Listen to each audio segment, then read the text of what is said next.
نیکیوں میں آگے بڑھو. تو اگر نیکی کا کوئی بھی موقع ہو تو اس کو جانے نہیں دینا چاہیے. ایک سادہ بندہ جو, مجھے ایک بات بتا دیں چلیں, ایک سادہ بندہ جو آج کی رات میں روتا گڑ گڑاتا ہے تو اللہ قیامت کے دن اس کو پکڑ لے گا, چونکہ وہ حدیث تے فلاں امام نے اعتراض کیتا ہی, تو میرے کو کیوں گڑ گڑائے ہیں؟ ہے کوئی بات کرنے؟ اگر کوئی بندہ نہیں پڑھتا اور وہ آج کی رات قرآن کھول کے دیکھ لے گا تو اس پر بھی اعتراض ہے. برات کے حوالے سے قرآن و سنت میں کیا رہنمائی ملتی ہے, اور جو مروجہ عبادات ہمارے یہاں پائی جاتی ہیں اس کی کیا نص ملتی ہے؟ دیکھیں, اصل چیز آپ بنیاد کی طرف آئیں.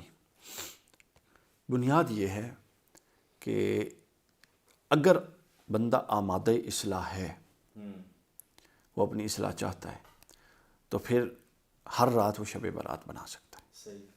اگر وہ آمادہ اصلاح ہی نہیں ہے, ٹھیک ہے, تو پھر کئی شب برات اور کئی لیلۃ القدر گزر جاتی ہیں, ہمارے سامنے کیا نہیں گزر رہی. تو امپورٹنٹ یہ ہے, چونکہ ان سب چیزوں کو دینے کا مقصد انسان کی اصلاح ہے نا, انسان بندی ہے, اس کی شخصیت کی شرازہ بندی ہے, گناہوں سے نکال کے نیکیوں کی طرف ہجرت ہے. تو یہ سب کچھ جڑا ہوا ہے اس کی اپنی ارادہ سے, اس کی اپنی آمادگی سے, کہ وہ آمادہ بھی ہے اصلاح پہ کہ نہیں. پکڑ کے یوں گردن سے پکڑ کے تو کسی نے اصلاح کی طرف لے نہیں جانا. جانور تو ہے نہیں, انسان ہے, اور انسان کی ہدایت کا نظم یہ ہے کہ اس کے اندر عقل کو رکھا گیا. یعنی انسان ہدایت یافتہ جب ہوگا وہ اللہ کے فضل کے بعد اپنے اختیار کے استعمال کے ساتھ ہوگا.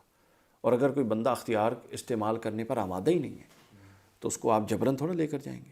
پہلی بات تو یہ ہے کہ آمادگی ضروری ہے. دوسری بات یہ ہے, اس کے حوالے سے دو ایکسٹریم پوائنٹ آف ویوز پائے جاتے ہیں. ایک پوائنٹ آف ویو یہ ہے, ابھی محرم ربیع الاول آتا ہے یا یہ شب برات آتی ہے تو کوئی فیس بک کے ہمارے جو دوست ہیں نا, میڈیا کے کئی لوگ ایسے ہیں, وہ کلپ پہ کلپ چڑھانا شروع کر دیتے ہیں.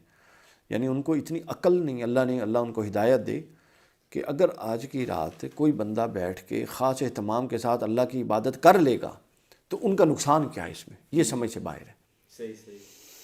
کثیر روایات ہیں, احادیث بھی ہیں, امام بیہقی نے لی, امام ترمذی نے لی. امام ترمذی نے جو سیاستہ کی کتاب ہے اس میں باب ہے, 15 شعبان کی فضیلت کا باب ہے اس کے اندر, جامع ترمذی. اور کئی کتابوں میں ہیں.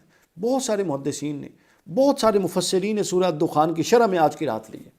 ابن جریر طبری سے آپ جلالین تک آ جائیں, اور جلالین کو چھوڑیں پھر قرطبی کو لے لیں, جس کو مرضی لے لیں, کم و بیش اکثر لوگوں نے اس کو لیا ہے. سمجھ آئیے؟ اچھا, اور اس پر پھر کوئی لوگ اعتراض کرتے ہیں کہ روایات ٹھیک نہیں ہیں. تو لہٰذا اس بحث پر الجھنے کی بجائے یہ دیکھیے کہ مدعا کیا ہے. مدعا ہے اصلاح. ٹھیک ہے, اصلاح کے لیے اگر کوئی آج کی رات بیٹھتا ہے, یہ قرآن پڑھتا ہے, یہ تھوڑے اہتمام کے ساتھ نوافل پڑھ لیتا ہے, تو مجھے بتائیں اس میں حرج ہے کیا؟ کوئی حرج نہیں ہے. یعنی اگر بکھری ہوئی قوم اور جو لوگ اللہ سے بھاگے ہوئے ہیں, کوئی چار بہانے ہیں ہی صحیح ان کو بٹھانے کے لیے, تو وہ آپ لوگ یہ تباہی کر رہے ہیں کہہ کے کہ جی یہ فلاں, یہ حدیث سے ثابت نہیں ہے, یہ حدیث ضعیف ہے, اس کی سند یہ ہے. اس کا مطلب ہے باقی آپ لوگ جو کچھ ٹی وی پہ کرتے ہیں وہ صحیح حدیث سے ثابت ہوتا ہے.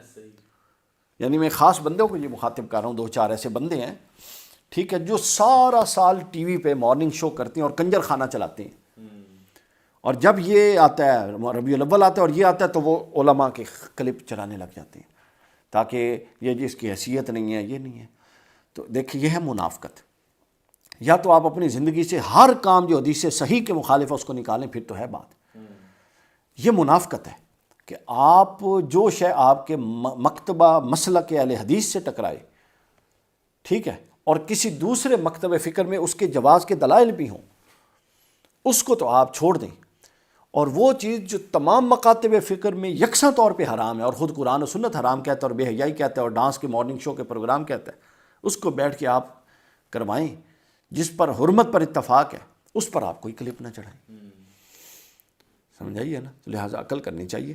اصل چیز یہ ہے کہ یہ مواقع ہیں, امکانات ہیں, ٹھیک ہے, اور جن بزرگوں کا تواتر سے عمل ہے, تو اولیاء صالحین کے عمل میں بھی برکت ہوتی ہے. قرآن مجید نے کئی مقامات پر اولیاء صالحین کے عمل کو بھی باعث برکت اور قابل اتباع قرار دیا. ہم واجب الاتباع نہیں کہتے, قابل اتباع ضرور ہے. چیز خیر پر مبنی ہو تو اس کے آگے بڑھنا چاہیے. قرآن کا فاستبقوا الخیرات, اچھائیوں میں آگے بڑھو, ٹھیک ہے نا, نیکیوں میں آگے بڑھو. تو اگر نیکی کا کوئی بھی موقع تو اس کو جانے نہیں دینا چاہیے. ایک سادہ بندہ جو مجھے ایک بات بتا دیں چلے، ایک سادہ بندہ جو آج کی رات میں روتا گڑ گڑاتا ہے تو اللہ قیامت کے دن اس کو پکڑ لے گا، چونکہ وہ حدیث تے فلاں امام نے اعتراض کیتا ہی، تو میرے کو کیوں گڑ گڑائے ہیں؟